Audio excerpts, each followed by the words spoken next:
యాదాద్రి శ్రీ లక్ష్మీ నరసింహస్వామి వారి ఆశీస్సులతో టీఆర్ఎస్ పార్టీకి జాతీయ స్థాయిలో ప్రజల నుంచి మద్దతు లభిస్తుందని మంత్రి ఎర్రబెల్లి దయాకర్ అన్నారు.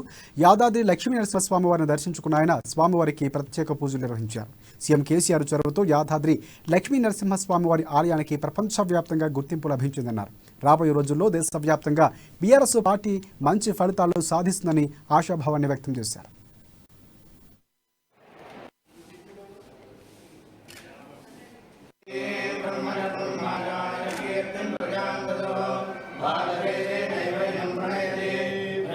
గుట్ట లక్ష్మీనరసింహ స్వామి దాదాపు 40 ఏళ్ల నుంచి రెగ్యులర్ గా అటెండ్ అవుతా ఉంటా. వారి ఆశీర్వాదంతో ఈ రోజు ఈ స్థాయికి వచ్చాను. కానీ ఇవాళ ఈ టెంపుల్ ఈ రోజు ఈ చూసిన తర్వాత చాలా బాగా చేశారు కేసీఆర్ గారు. ఎందుకంటే ఇక్కడికి వచ్చిన భక్తులు కూడా చాలా మటుకు చాలా పెరిగిపోయి భక్తులు కూడా అందరూ కూడా హ్యాపీగా అవుతారు. కేసీఆర్ గారు కృతజ్ఞత చెప్పాలి.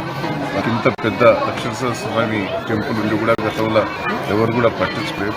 ఇలా కేసీఆర్ గారు ప్రాధాన్యత ఇచ్చి దీన్ని బాగా డెవలప్మెంట్ చేశారు. వారికి భక్తులందరూ కూడా నేను భక్తునిగా వారి కృతజ్ఞత తెలియజేస్తున్నా. టీఆర్ఎస్ పార్టీ కూడా జాతీయ స్థాయిలో చాలా బాగా ఎదగాలని, ఆ స్వామి గారి ఆశీర్వాదంతో ఇంకా ముందుకు పోవాలని దేశంలో కూడా గుట్ట లక్ష్మీనరసింహ స్వామి